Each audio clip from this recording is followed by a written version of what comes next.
More on this topic? Sure. Let's do a Supernormal series. I got a good number of books I'd like to get through.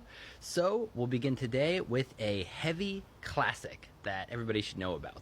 But I will begin with a caveat, and then I will end with a little note for skeptics. My caveat is I've only been reading about the supernormal or paranormal topics for a couple of years now, so I would welcome your recommendations on the books that were influential for you.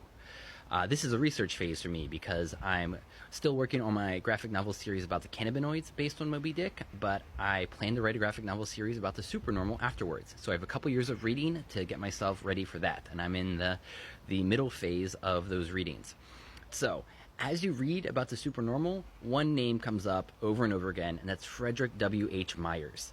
He was one of the driving forces about 140 years ago into taking a really scientific look at these paranormal phenomena. This book, Phantasms of the Living, is a 1,600 page volume that he put out of a lot of work, along with a bunch of people that he worked with.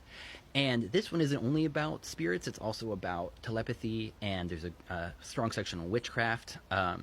And so, though what I'm going to share about this, because it's such a big book, is just one interesting thing about how it worked. And it's an anecdote about one family who just realized that they were really gifted in this domain. And apparently how it works is about 10% of people are just naturally gifted in this. Probably most of the rest of us could work and build up these skills, and some people probably just can't ever get there. It's just how the nature of our radar.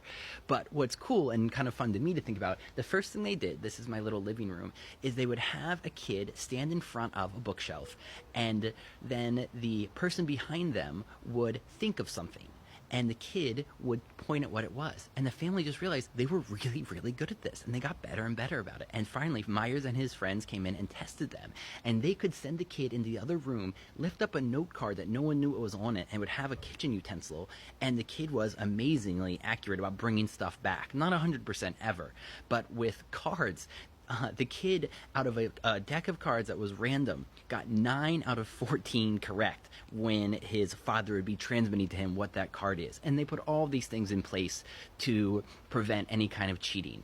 And the stories just go on, and these scientists are constantly trying to put the skeptics to rest because nobody believes them. And again, still nobody believes them. And that's the last thing I believe I want to say.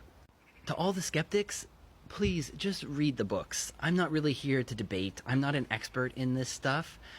Read the books and then read the debunkings of the book. It's the internet age, and it's so easy to find people poking the holes in the arguments. And sometimes the arguments are going to be good and you can discard the ideas in the book. But so often the debunkings are really bad. And with skeptics, you're so worried about being fooled that you're missing out that the world is magic.